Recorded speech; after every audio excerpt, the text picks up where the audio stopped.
Welcome back. Thank you for staying with us. According to NCOPT's second Vice President Michael Flood, the decision of minibus drivers to halt operations along the 2H bus route has resulted from several factors, which simply rendered operations non-profitable for drivers. Flood says, understanding the impact this has had on the public transportation sector, the NCOPT is currently in discussions to determine a suitable way forward for all stakeholders. Due to social distancing protocols, stay-at-home orders and resulting unemployment, the operations of the public transport sector have been severely impacted. Recent protocol adjustments now allow drivers to ply regular routes, however at a minimized capacity of 9 passengers. Though many short-course bus routes have been able to operate under these conditions, Second Vice President of the National Council of Public Transportation, Michael Flood, says longer routes which operate along the east and west coast of the island have become unprofitable. Flood emphasized the adversities faced by operators of the 2H Vieux-Fort-Castries route. It is just not economically viable for the long route buses. I mean, if you have to take into consideration a Vieux-Fort bus leaving Vieux-Fort to Castries with 9 passengers, okay, by the time they get to Castries, half of the monies they make from Vieux-Fort to Castries will go into fuel. That driver must eat. Okay, there is other wear and tear on the vehicle. So, like they said, and I understand as Vice President of the Council, of course, we have been working with them. They are not protesting. It's just that they decide not to work because it is not viable for them. Flood says a review is currently underway to determine any possible adjustments to zoning measures. However, the NCOPT is also exploring other means for drivers to operate under shuttle conditions within the current zones. We're in discussion with the authorities to see how we could probably get a little change to the zoning. We are looking at several options, and one of the options, to me, the most viable option is to see if we could get one set of drivers to take the people from Vieux-Fort and take them up to a point, and you have another set pick them up.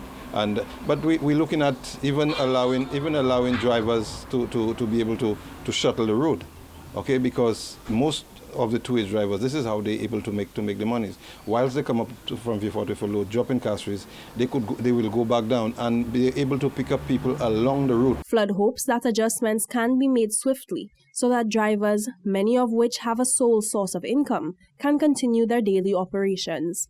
Jacka Wooding, Hot 7 News. Prime Minister Alan Shastney announced that regional governments and tourism stakeholders are presenting to CARICOM heads for endorsement a document that maps out a path for the coordinated reopening of regional airports and tourism sectors come the 4th of June. Members of the public are weighing in on the proposed timeline.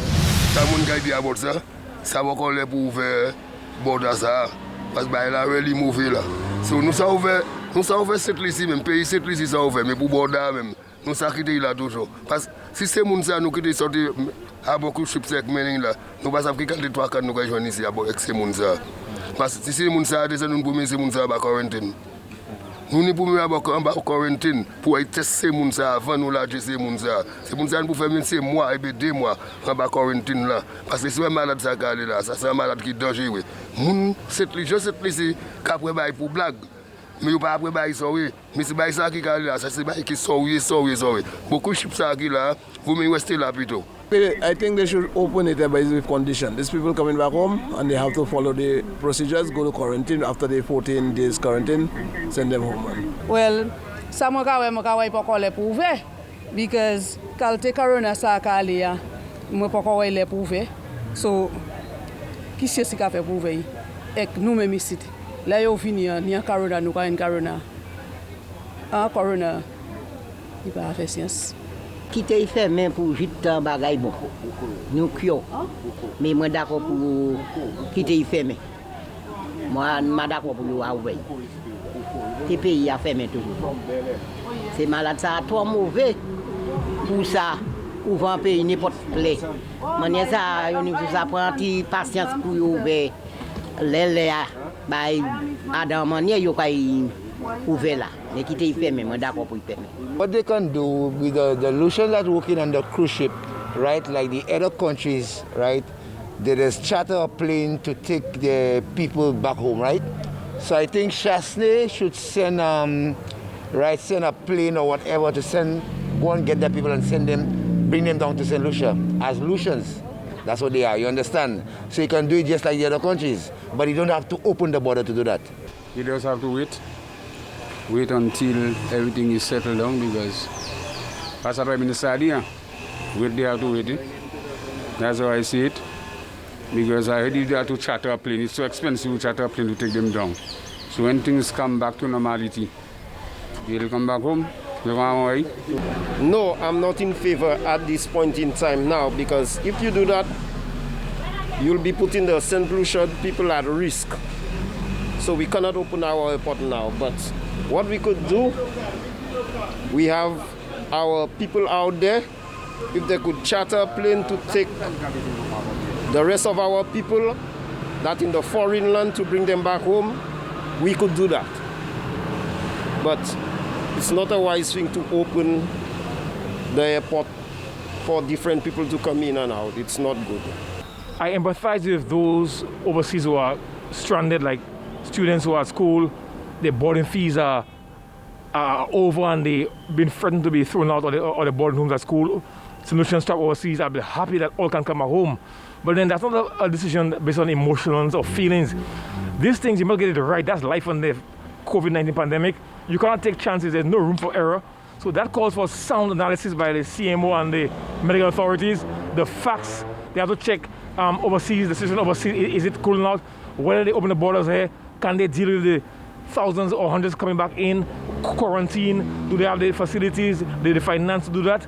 And that as a decision has to be very well thought of and professionally taken a decision by the authorities, not just by emotional feelings. I would like everybody to come home, but then it can be more disastrous for us. They have to wait well before they make a decision. Hell no. Leave it like that.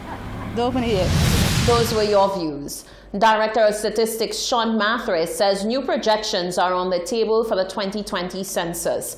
Mathre underscored the fluid situation presented during this COVID-19 pandemic and says the 6-month postponement of the census is subject to change. He says one of the matters to be considered is the approaching election year and noted that it is possible that the census could take place in 2022. Much like in the case of many other societal processes, the prevailing COVID-19 situation has had far-reaching implications on the execution of the 2020 census.